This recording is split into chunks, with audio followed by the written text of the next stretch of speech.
نحمده ونصلي ونسلم على رسوله الكريم اما بعد فاعوذ بالله من الشيطان الرجيم بسم الله الرحمن الرحيم يا أيها الذين آمنوا كتب عليكم الصيام كما كتب على الذين من قبلكم لعلكم تتقون صدق الله العظيم الصلاة والسلام عليك يا رسول الله الصلاة والسلام عليك يا حبيب الله الصلاة والسلام عليك يا نبي الله الصلاة والسلام عليك يا نور الله وعلى آلك وأصحابك يا حبيب الله صلى الله تعالى عليك وسلم قابل قدر محترم و مکرم خطیب و امام مسجد ہذا حضرت مفتی صاحب قبلہ، دیگر علماء ذوی الاحترام داعیان دین اور حاضرین و ناظرین، السلام علیکم ورحمۃ اللہ وبرکاتہ۔ میرے پیارے آقا صلی اللہ تعالی علیہ وسلم کے پیارے دیوانوں، ان قریب ایک ایسا ماہ مبارک سایہ فگن ہونے والا ہے جس ماہ مبارک کا ایک ایک لمحہ اپنے دامن میں بے شمار برکتیں لیے ہوئے ہیں۔ اللہ کرے کہ وہ عظیم مہینہ ہم سب کو نصیب ہو جائے۔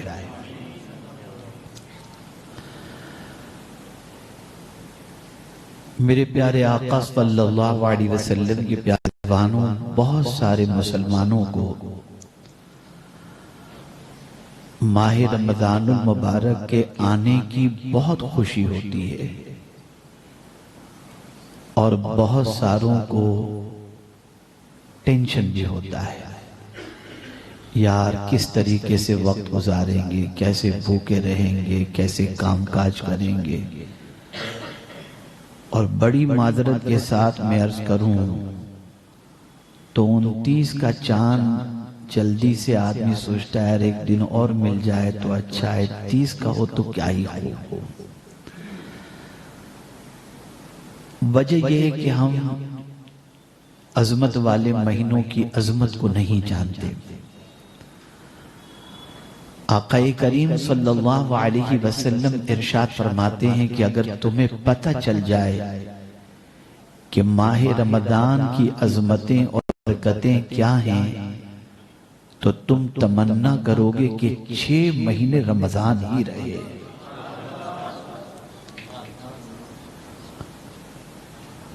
شومی قسمت، کچھ باتیں میں تلخ آج کروں گا، برا کوئی بھی نہ لگائے، لیکن یہ گراؤنڈ ریئلٹی ہے جس کو ہم ڈینائی نہیں کر سکتے۔ ہمارے دل و دماغ سے آہستہ آہستہ آہستہ آخرت بالکل ختم ہو رہی ہے، اور آخرت کی سوچ اس طریقے سے نکل رہی ہے، بلکہ نکل گئی ہے کافی حد تک کہ قبرستان جا کر کے بھی اپنا مرنا یاد نہیں آتا۔ یعنی اتنا سخت دل ہمارا ہو گیا، ہم وہاں بھی جاتے ہیں تو وہی کاروباری مائنڈ چل رہا ہوتا ہے۔ اور اس سے زیادہ سخت سچویشن یہ ہے کہ شاید ہی دل سے اس طریقے سے گریہ وزاری، اس طریقے سے گریہ وزاری آدمی کرتا ہو، روتا ہو کہ جیسے اندر سے وہ اپنے گناہوں پر اتنا شرمندہ ہو چکا ہے کہ میں اپنے رب کو کیا منہ دکھاؤں گا، اس تصور سے وہ ڈر کر کے رو رہا ہو، اس قسم کے آنسو بھی نہیں نکلتے۔ اور یہ اچھی علامت نہیں ہے کہ فرمایا گیا بدبختی کی سب سے بڑی علامت یہ ہے کہ آنکھوں کا پانی خشک ہو جائے۔ اگر آنسو نکلنے بند ہو جائیں تو سمجھ لینا کہ اللہ عز و جل نے تمہیں بدبختوں میں شامل فرما دیا ہے۔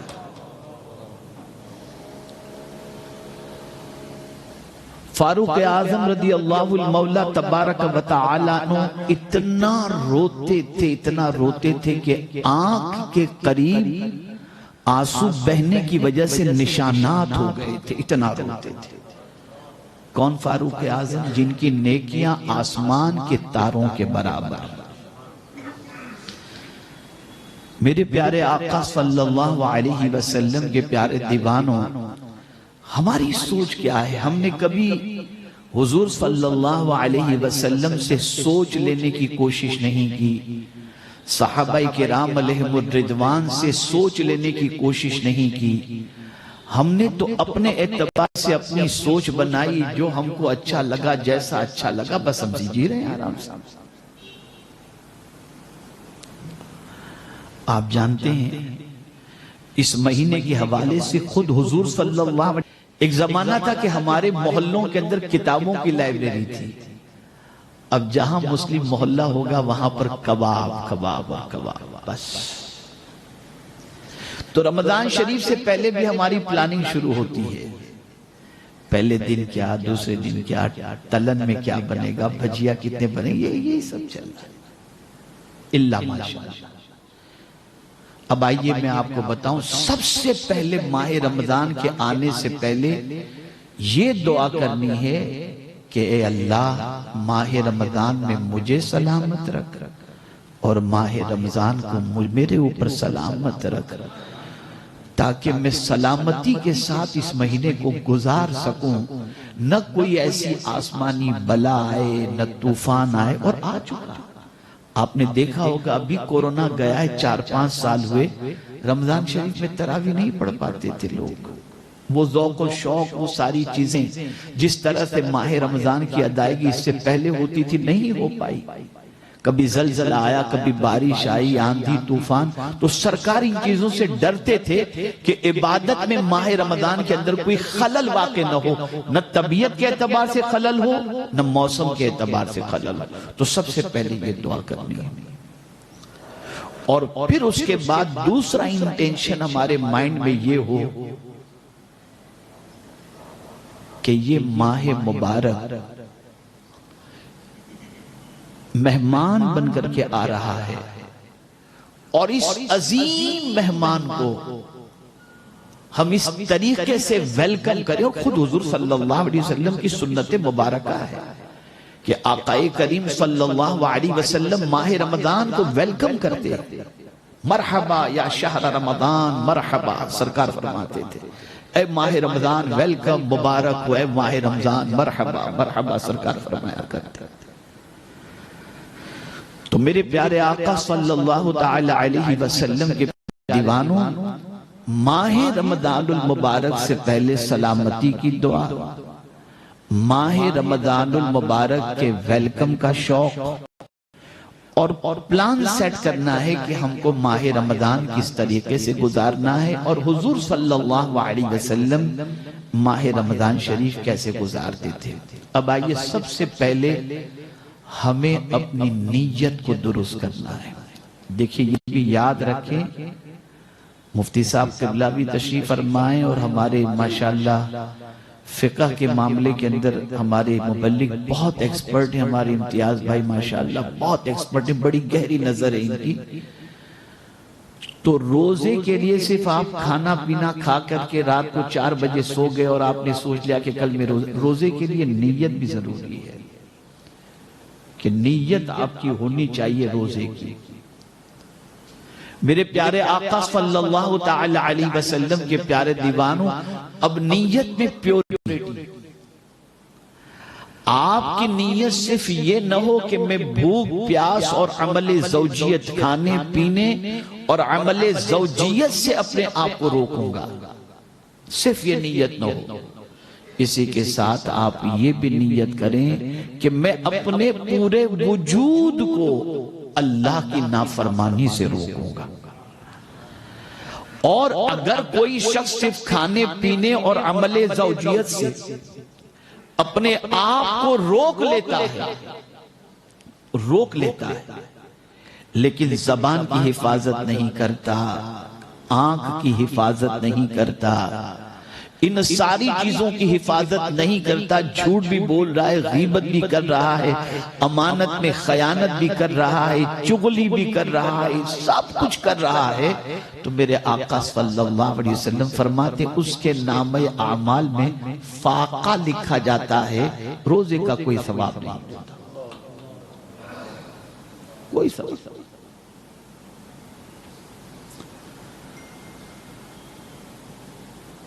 تو میرے پیارے آقا صلی اللہ تعالی علیہ وسلم کے پیارے دیوانوں، اس لیے نیت اپنی یہ رکھیں کہ ہم پورے وجود کو، بہت ان شارٹ بتا رہا ہوں، پورے وجود کو اللہ کی نافرمانی سے روکیں گے۔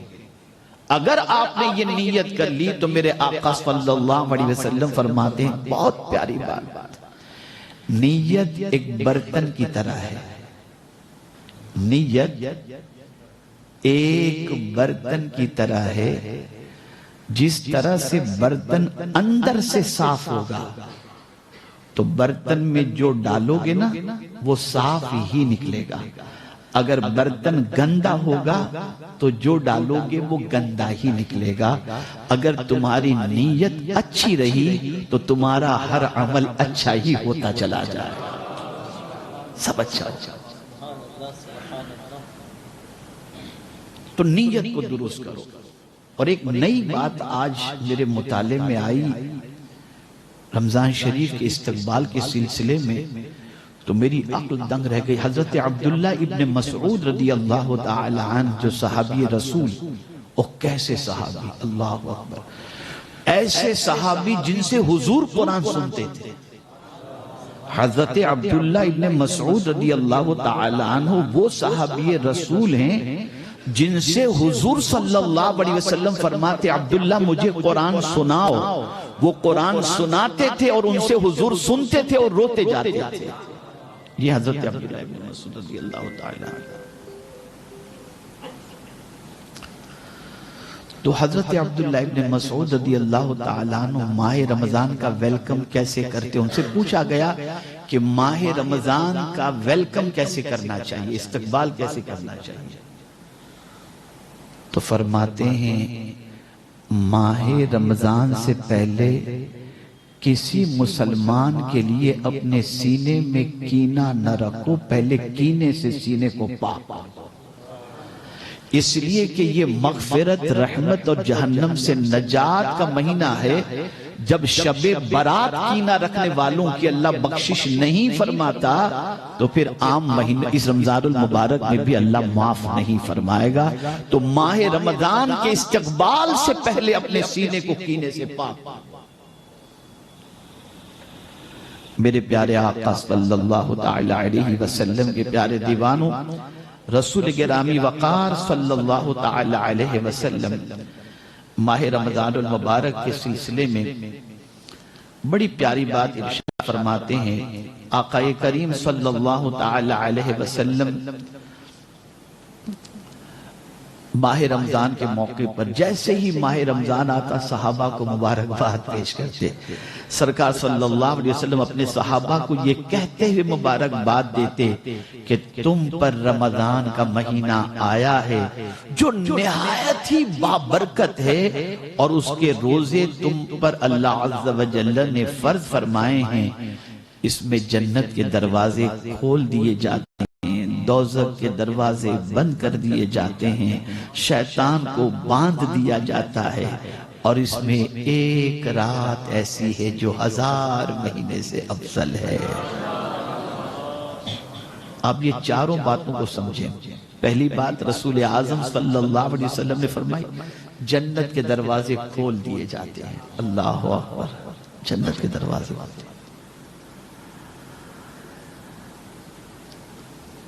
اب بندے کی ذمہ داری ہے کہ وہ کوشش کرے کہ ایسے اعمال اختیار کرے جس سے وہ جنت میں داخل ہو سکے۔ اسی طریقے سے جہنم کے دروازے بند کر دیے جاتے ہیں، ان کاموں سے بچے جس کی وجہ سے جہنم میں وہ نہ جا سکے۔ شیطانوں کو اللہ باندھ دیتا ہے، اور اس میں ایک رات 1000 مہینوں سے افضل ہے۔ میرے پیارے آقا صلی اللہ تعالی علیہ وسلم کے پیارے دیوانوں، رسول اعظم صلی اللہ تعالی علیہ وسلم نے خاص طور پر ماہ رمضان کے حوالے سے فرمایا کہ یہ برکت والا مہینہ ہے۔ اب برکت سے ہم لوگ تو بے پاری ہیں نا، تو جا کر کے دماغ فوراً جاتا ہے مال میں برکت۔ یہ برکت کا مہینہ اس اعتبار سے ہے کہ مال میں تو اللہ برکت دیتا ہی ہے، ہر چیز میں اللہ برکت دیتا ہے، لیکن خاص طور پر اس کی برکت کو سمجھنا ہے تو یہ ہے کہ اللہ ایک نیکی کا ثواب بڑھا کر پروردگار جل جلالہ نفل نیکی کو فرض کے برابر اس کا ثواب کر دیتا ہے، اور فرض کا ثواب بڑھا کر 70 فرضوں کے برابر کر دیتا ہے۔ یہ ہے برکت، یہ ہے برکت۔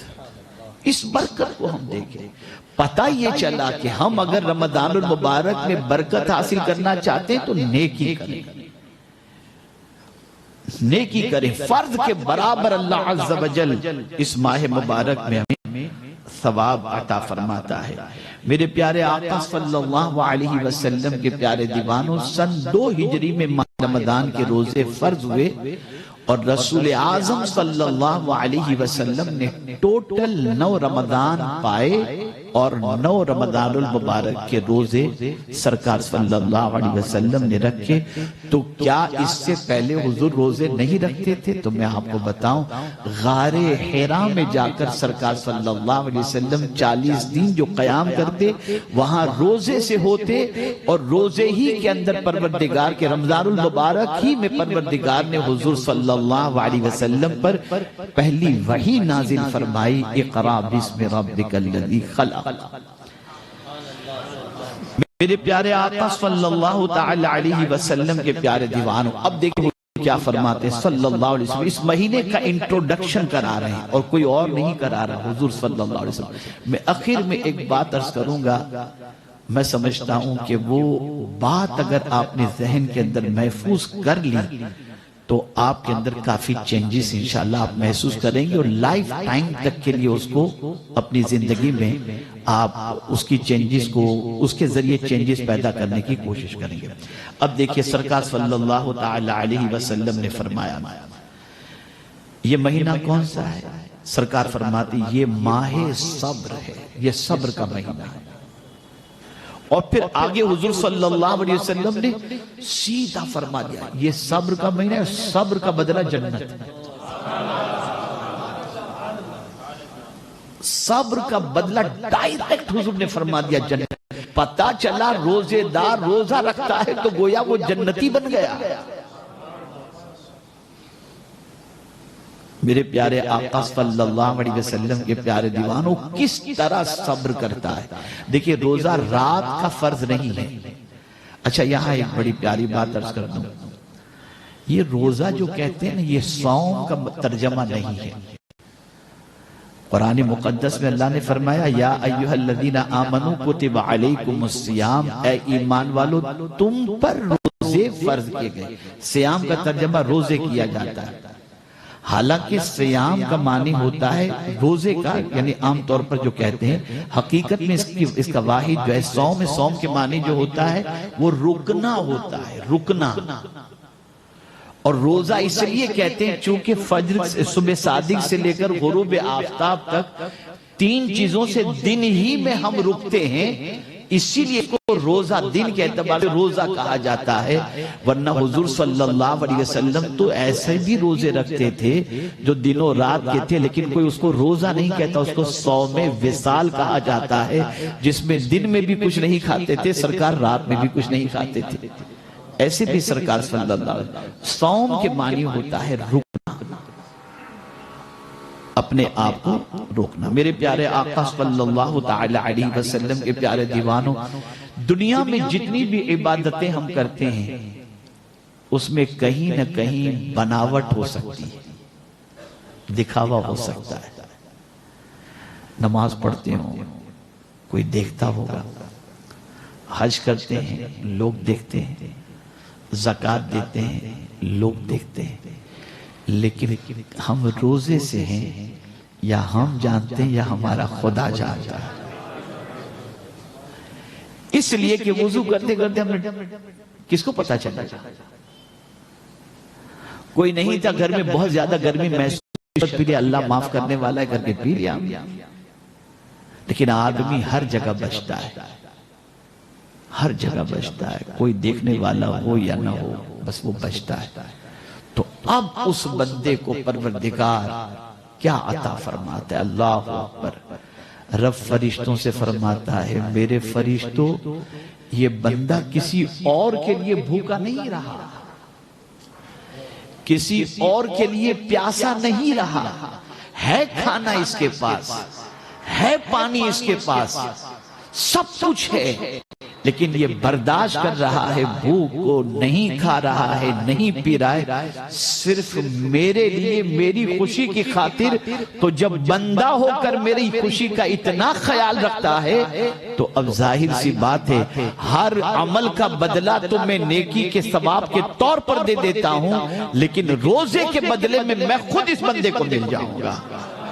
الصوم لی وانا اجزی بہ او اجزا بہ، روزہ میرے ہی لیے ہے اور بدلے میں روزہ رکھنے والے کو میں مل جاؤں گا، میں مل جاؤں گا، یا میں اس کی جزا دوں گا۔ واحد یہ پیور عمل ہے۔ اچھا ایک اور بات میں آپ کو بتاؤں، نماز پڑھتے ہیں آپ اور ہم، اللہ توفیق دیتا ہے تو ہم لوگ جب نماز پڑھتے ہیں تو یا امام صاحب کی اقتداء میں پڑھتے ہیں تو دعا کے وقت کتنے بجے گھڑی دیکھ رہے ہیں، میسج دیکھ رہے ہیں، سب ایسے کہ دعا ختم ہو جاتی ہے۔ لیکن میں حیران ہوں یا اللہ، پوری دنیا کا مسلمان افطار کے وقت سے پہلے ساری چیزوں کو سائٹ پہ رکھ دیتا ہے اور پوری توجہ سے دعا مانگتا ہے۔ آپ دیکھتے ہوں گے بھئی بس کرو یار، اب یہ سب ٹائم افطار کا ٹائم ہو گیا، اللہ کے اللہ، میکسیمم لوگ اس طریقے سے کرتے ہیں۔ ایسا کیوں؟ نماز کے بعد ایسا کیوں نہیں؟ یہ افطار کے وقت ہی ایسا کیوں؟ اس لیے کہ میرے پیارے آقا صلی اللہ علیہ وسلم کے پیارے دیوانوں، بندہ اچھی طریقے سے جانتا ہے کہ اس نے ڈانڈی نہیں ماری ہے، وہ یقیناً صبح صادق سے لے کر غروب آفتاب تک 3 چیزوں سے بچا ہی ہے۔ ذرا بھی ڈانڈی نہیں ماری تو اس کو پھر اندر سے اس کا دل کہتا ہے اب جو مانگوں گا میرا مولا مجھے عطا، پھر اس کو کانفیڈنس ہوتا ہے اندر سے، اس کو کانفیڈنس ہوتا ہے کہ میں نے کوئی گڑبڑی نہیں کی، مجھے امید ہے میرا مولا مجھے ضرور عطا فرمائے گا۔ اور یہاں ایک اور نیا نکتہ میں آپ کو بتاؤں، افطار کے وقت کی دعا کی فضیلت تو ہے کہ قبول ہوتی ہے، لیکن ساتھ ہی ساتھ سرکار صلی اللہ علیہ وسلم نے دعا الصائم بھی فرمایا کہ روزے دار کی دعا کو اللہ قبول فرماتا ہے۔ اب وہ روزے دار فجر کے بعد دعا کرے، ظہر کے بعد دعا کرے، اشراق میں دعا کرے، چاش میں دعا کرے، جب وہ روزے دار دعا کرے گا اللہ اس کی دعا کو قبول فرمائے گا۔ اسی کے ساتھ آپ دیکھیں، قربان میرے رب کی عظمت پر، ہم اگر تھوڑا سا بھوکا رہے نا تو منہ سے بو آنے لگتی ہے۔ کبھی کبھی کوئی من چلا ہوتا ہے تو کیا یار برش کر کے نہیں آیا تو ایسے ہی آ گیا کہتے ہیں لوگ، اس طریقے سے ہوتا ہے۔ اور جس کے منہ سے بو آتی ہے آدمی اس سے محبت نہیں کرتا۔ اے میرے کریم تیری عظمتوں پر قربان کہ روزے دار کے منہ کی بو اللہ کو مشک سے بھی زیادہ پسند ہے۔ آپ ذرا سوچو، مشک سے بھی زیادہ پسند ہے۔ اچھا ایک اور کمال کی بات، آپ نیند میں نماز پڑھیں گے؟ بولیے، جواب دیجئے۔ نہیں۔ اچھا نیند میں آپ کوئی عبادت کر سکتے ہیں؟ سوتے سوتے کوئی عبادت ہو سکتی ہے؟ نہیں۔ لیکن میرے رب کا کتنا کرم ہے، کتنا کرم ہے، روزے دار سو بھی رہا ہے تو اس کے نام اعمال میں عبادت کا ثواب نکل رہا ہے۔ سو رہا ہے، وہ آرام کر رہا ہے، لیکن فرشتوں سے کہا جاتا ہے اس کے نام اعمال میں عبادت کا ثواب لکھو۔ اس لیے کہ میرے پیارے آقا صلی اللہ علیہ وسلم کے پیارے دیوانوں، وہ اپنے رب کی اطاعت کے ساتھ سو رہا ہے، فرما برداری کے ساتھ سو رہا ہے۔ میرے پیارے آقا صلی اللہ تعالی علیہ وسلم کے پیارے دیوانوں، اسی کے ساتھ ساتھ دو تین چیزیں ذہن کے اندر محفوظ کر لیں کہ روزے کی حالت میں بہت زیادہ بات چیت کرنے سے پرہیز کریں، اس کو خاص طور پر ذہن میں رکھیے گا۔ اس کی وجہ یہ ہے کہ جہاں زیادہ بات آپ نے کی آپ کی زبان پھسلے گی، اور کہیں نہ کہیں غیبت، چگلی، جھوٹ، یہ وہ باتیں ہو جائیں گی جس سے عبادت کے اندر، روزے کے اندر وہ کمال پیدا نہیں ہو پائے گا جو کمال روزے کے ذریعے پیدا ہونا چاہیے۔ اور یہاں ایک اور بات عرض کر دوں، ہم سنتے تو چلے آتے ہیں کہ ماہ رمضان المبارک میں اللہ عز و جل مغفرت فرماتا ہے، نجات فرماتا ہے، رحمت عطا فرماتا ہے، لیکن ایک دعا اور بھی یاد رکھیں، ہر ایک کے لیے یہ چیز نہیں ہے۔ آقا کریم صلی اللہ علیہ وسلم ماہ رمضان المبارک میں منبر پر تشریف لے گئے، اور منبر پر جیسے ہی پہلا قدم رکھا سرکار نے فرمایا آمین، دوسرے پر قدم رکھا سرکار نے فرمایا آمین، تیسرے پر قدم رکھا آقا کریم صلی اللہ علیہ وسلم نے فرمایا آمین۔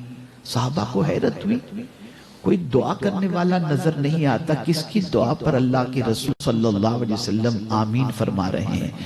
سرکار صلی اللہ علیہ وسلم جب فارغ ہوئے تو صحابہ کرام علیہم الرضوان نے عرض کیا، یا رسول اللہ صلی اللہ تعالی علیہ وسلم، آج آپ کو ہم نے ہر اسٹیپ پر قدم رکھتے ہوئے آمین کہتے ہوئے ہم نے سنا، 3 مرتبہ آپ نے آمین کہا، سرکار کس کی دعا پر آپ آمین فرما رہے تھے؟ اب سوچئے دعا کرنے والا کون تھا اور آمین کہنے والے کون؟ دعا کرنے والے جبریل امین، وہ دعا کر رہے تھے۔ کیا دعا کی انہوں نے؟ انہوں نے دعا کی، اے اللہ جس نے ماہ رمضان پایا اور اس میں اپنی مغفرت نہ کرا سکا وہ ہلاک ہو یا اس کا وہ خاک آلود ہو، اس طریقے کی دعا حضرت جبریل امین علیہ الصلاۃ والتسلیم نے فرمائی تو سرکار نے فرمایا آمین۔ پتہ چلا ماہ رمضان المبارک کے اندر بھی کچھ لوگ ایسے ہوتے ہیں جو اپنی بخشش نہیں کروا پاتے۔ یہ مہینہ آتا تو ہے جس طریقے سے میں آپ کو سمجھاؤں کہ ماہ رمضان میں شیطان تو قید کر دیا جاتا ہے، پھر بھی بہت سارے مسلمان گناہ کرتے ہیں کہ نہیں کرتے ہیں نا، تو شیطان تو قید ہے۔ وجہ یہ ہے کہ مسلمان نے اپنی عادت، اپنی فطرت، اپنی خاصیت ایسی بنا لی ہے کہ وہ گناہی کا عادی بن چکا ہے، پھر کوئی بھی مہینہ ہو اس سے گناہ چھوٹ نہیں رہا۔ شیطان کو قید بھی کر دو تب بھی وہ گناہ سے نہیں بچ پا رہا ہے۔ تو میرے پیارے آقا صلی اللہ علیہ وسلم احترام کرو اور اس ماہ مبارک میں اپنے وجود کو گناہوں سے بچاؤ۔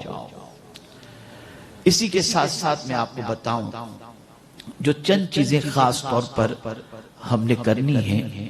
اول تو نیت درست کر لیں، نمبر 2 سینہ کینے سے پاک کر لیں، نمبر 3 اپنی پلاننگ بنا لیں۔ میں انشاءاللہ ایک چارٹ 20 شعبان المعظم کے بعد یوٹیوب پر انشاءاللہ العظیم میری طرف سے ایک چارٹ آ جائے گا جو میں نے کوشش کر کے اپنے اعتبار سے بنایا ہے کہ ماہ رمضان میں یہ کریں اور ماہ رمضان میں یہ نہ کریں۔ جتنی باتیں مجھے سمجھ میں آئیں، جو گراؤنڈ ریئلٹی میں نے محسوس کی کہ جہاں لوگوں کا ٹائم بہت زیادہ ویسٹ ہوتا ہے تو کیا نہیں کرنا چاہیے اور کون سی مفید چیزیں جو ایزیلی ہم رمضان میں کریں تو رمضان کے بعد بھی ایزیلی وہ کام ہم کر سکتے ہیں، تاکہ ایک ہماری پریکٹس بن جائے۔ تو ایسی کچھ چیزیں ہم نے ترتیب دی، انشاءاللہ 20 شعبان کے بعد وہ آ جائے گی یوٹیوب پر میرا بیان آ جائے گا، تو اسے آپ سماعت فرما لیجیے گا۔ تو میرے پیارے آقا صلی اللہ تعالی علیہ وسلم کے پیارے دیوانوں، نیت درست کرنے۔ تیسری چیز، قرآن شریف، اس کو بالکل اپنے اعتبار سے آپ اچھی طریقے سے پڑھنے کا عزم کر لیں کہ کتنا قرآن شریف آپ کو پڑھنا ہے۔ چوتھی چیز، تراویح کے سلسلے میں بالکل من بنا لیں کہ تراویح آپ کو کسی قیمت پر جہاں پڑھتے ہیں وہاں پورا قرآن تراویح کے اندر آپ کو سننا ہے۔ اور بڑی معذرت کے ساتھ عید کی شاپنگ جتنی کرنی ہو رمضان سے پہلے کر لو۔ میں آج وہ بات آپ کے سامنے عرض کرنے جا رہا ہوں جو آپ کے دل کو لگے گی بھی اور آپ گلٹی بھی آپ اور ہم سب فیل کریں گے۔ مجھے بتائیے، جس آخری عشرے میں آقا کریم صلی اللہ تعالی علیہ وسلم کمر کس لیتے تھے عبادت کے لیے اور اپنی بیوی بچوں کو جگاتے تھے عبادت کے لیے، اور اس آخری عشرے ہی کے اندر اللہ تعالیٰ نے قدر والی رات یعنی شب قدر رکھی، ہماری قوم اسی آخری عشرے میں شاپنگ کو نکلتی ہے، پوری رات، اور 27ویں شب کے بعد تو ایسا لگتا ہے کہ جیسے استغفر اللہ کہنا نہیں چاہیے لیکن بتا رہا ہوں کہ جیسے ماہ رمضان کو دھکا دے کے روانہ اب جاؤ بس بہت ہو گیا، یہ پوزیشن۔ ذرا سوچو تو صحیح، جو اس طریقے کی راتیں ہیں جن راتوں میں جہنم سے نجات کا پروانہ ملتا ہے، مارکیٹ فل ایک دم بالکل، اب نہ تراویح کی فکر نہ، وہی آخری عشرہ اتنا عظیم ہے کہ اسی آخری عشرے کے اندر اللہ تعالیٰ نے لیلۃ القدر کو رکھا، لیکن مسلمان مرد عورت سب شاپنگ میں لگے رہتے ہیں۔ تو میری گزارش سے شاپنگ پہلے کر لو، سستا بھی ملے گا، اور آخری راتوں میں عبادت میں وقت گزارو، قدر والی رات تلاش کرو۔ اللہ اکبر۔ اللہ عز و جل کے پیارے حبیب صلی اللہ علیہ وسلم کے ذریعے رجب، شعبان اور رمضان، رجب میں بھی اللہ نے رات عطا فرمائی، اس لیے کہ حضور نے دعا فرمائی تھی کہ اللہم بارک لنا فی رجب، تو رجب میں شب معراج۔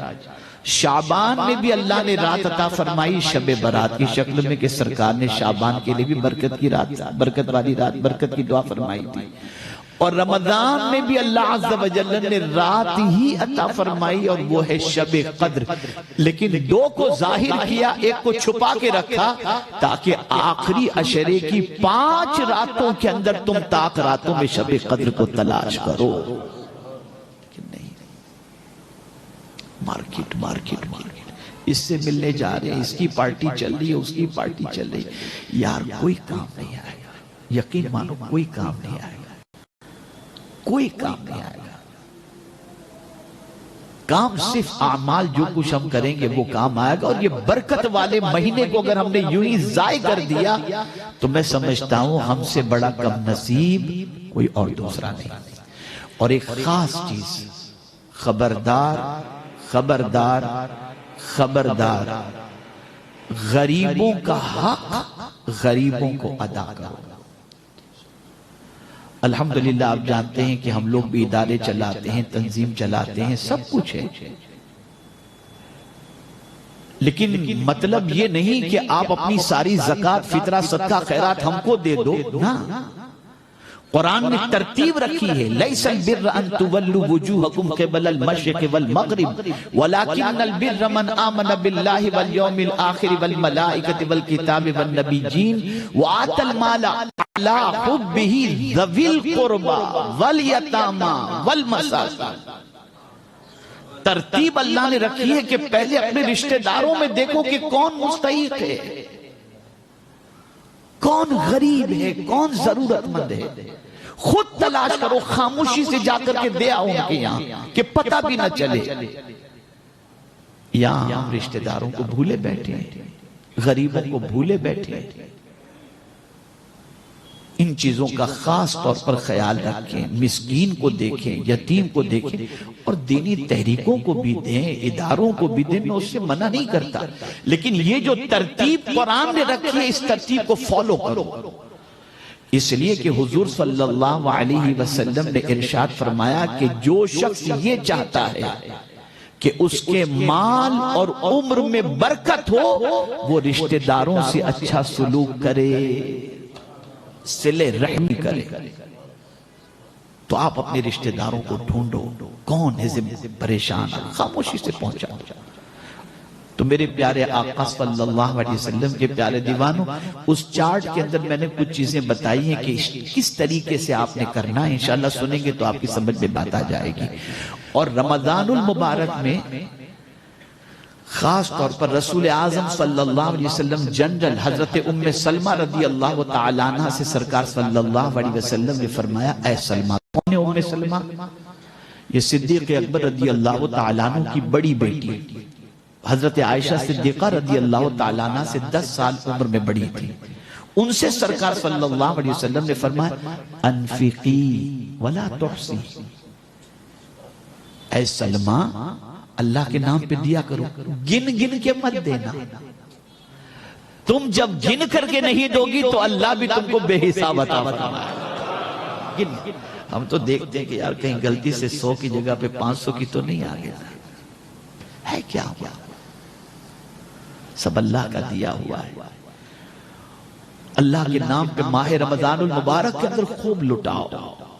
اور ایک خاص چیز، اگر اللہ نہ کرے، میں یقین کے ساتھ کہتا ہوں کسی کی حرام کمائی نہیں ہوگی، لیکن خدا نخواستہ کسی کا کاروبار غلط ہے، وہ اپنے اس کاروبار کی رقم سے لوگوں کو افطار نہ کرائے،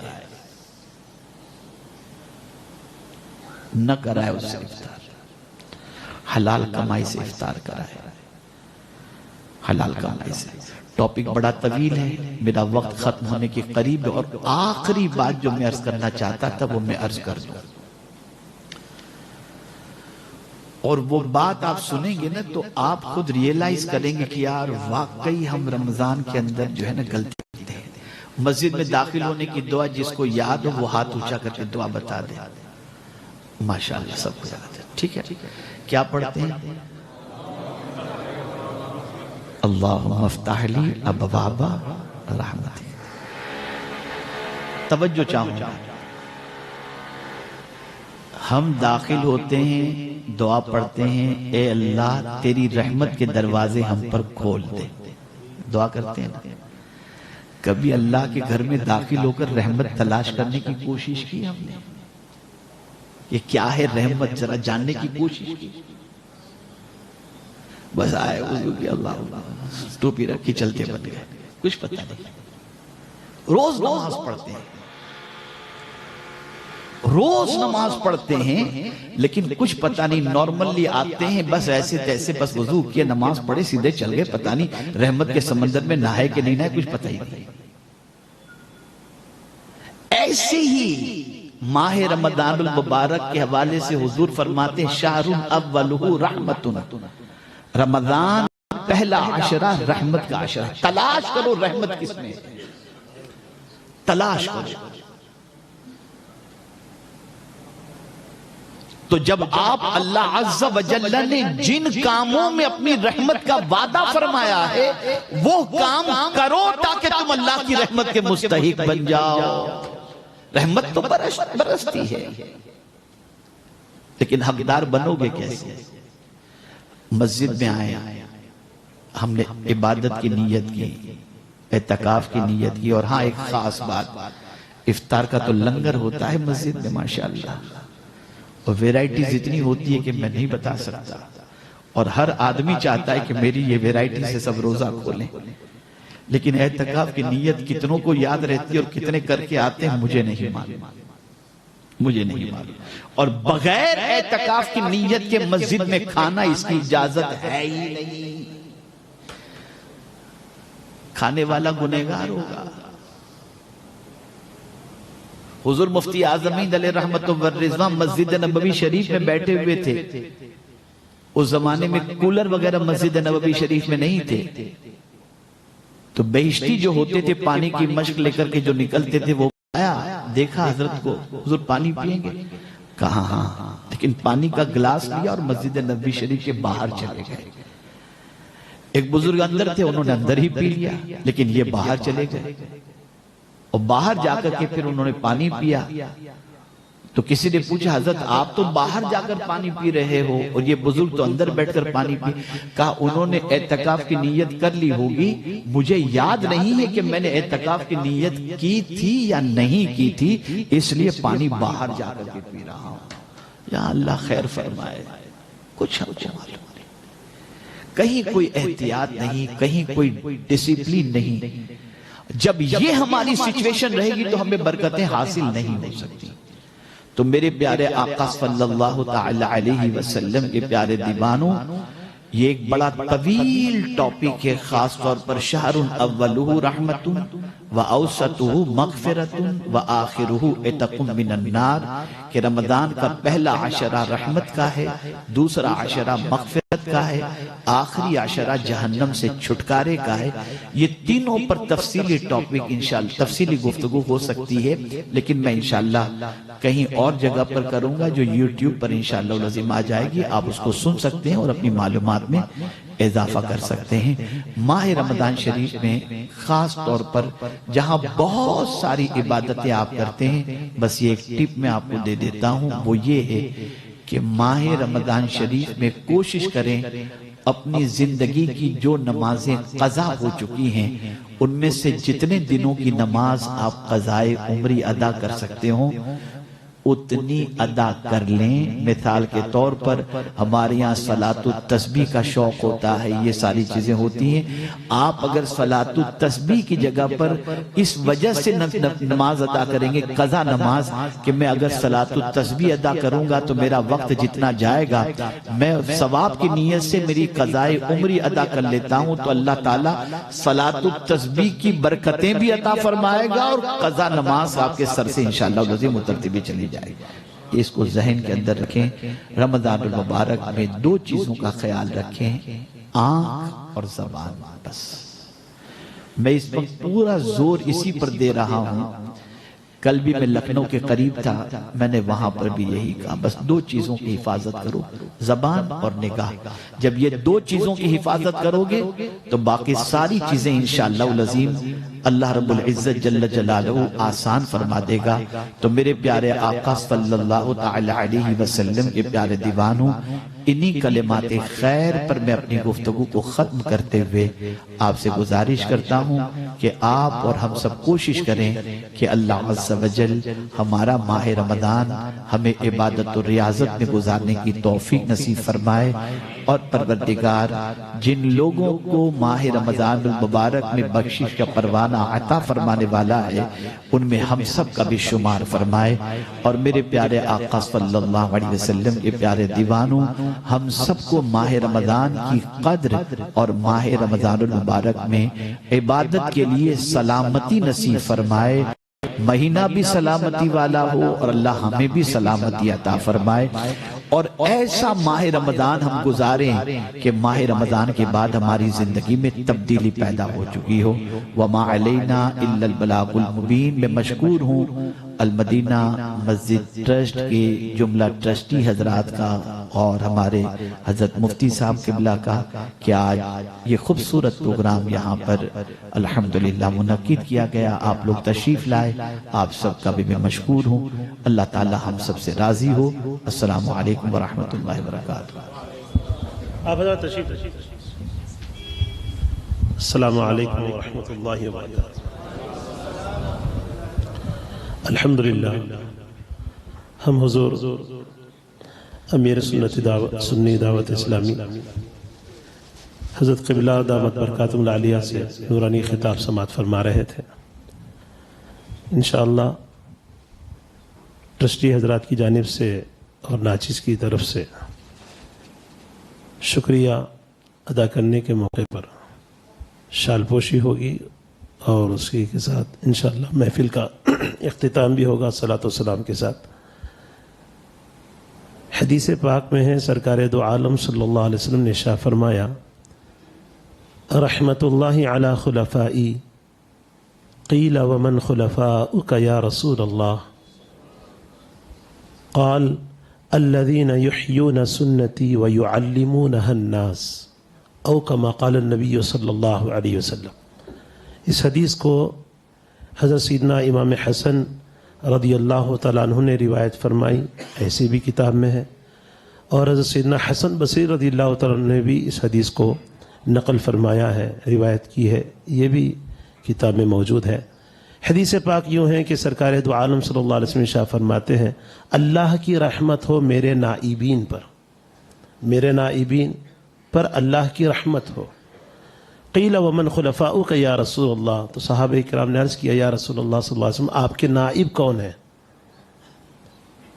تو سرکار دو عالم صلی اللہ علیہ وسلم نے ارشاد فرمایا قال الذین یحیون سنتی ویعلمونها الناس, وہ میرے نائبین ہیں جو میری سنتوں کو زندہ کرتے ہیں اور لوگوں کو سکھاتے ہیں. تو الحمدللہ حضور داعی کبیر سرکار دو عالم صلی اللہ علیہ وسلم کے سچے اور حقیقی نائب ہیں, جنہوں نے اپنی ساری زندگی